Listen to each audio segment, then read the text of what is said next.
And now another stunning new report about fish. You try to eat fish because you think it's healthy. Now government researchers have discovered mercury in every fish they tested in a survey of the nation's waterways.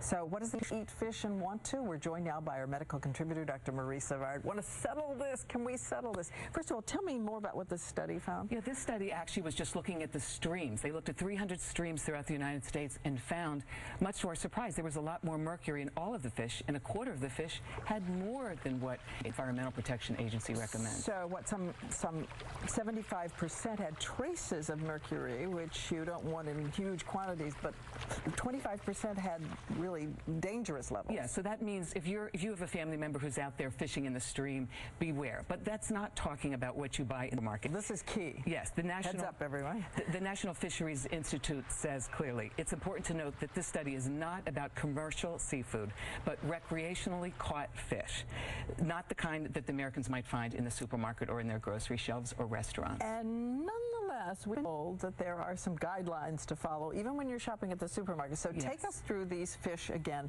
because I cannot keep it in my head which ones are potentially filled with mercury and which ones aren't. Okay, I think we should start with the high level, the ones that have high level of mercury that the Environmental Protection Agency tells women and children they should avoid altogether. Right. We don't even include those here.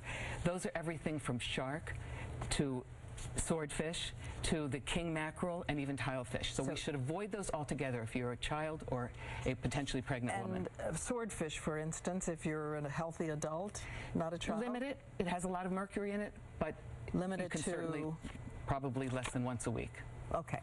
Now, the next level, the middle level that has some mercury, but they don't think it's dangerous level. Okay. Tuna happens to be such a common fish. A fair amount of mercury. So the recommendation is for, again, mothers and children to limit the amount to no more than one serving. This is a 6-ounce serving a week. Tuna, we're talking about sushi grade, grilled tuna, and even albacore white tuna in the can once a week. Even the white tuna?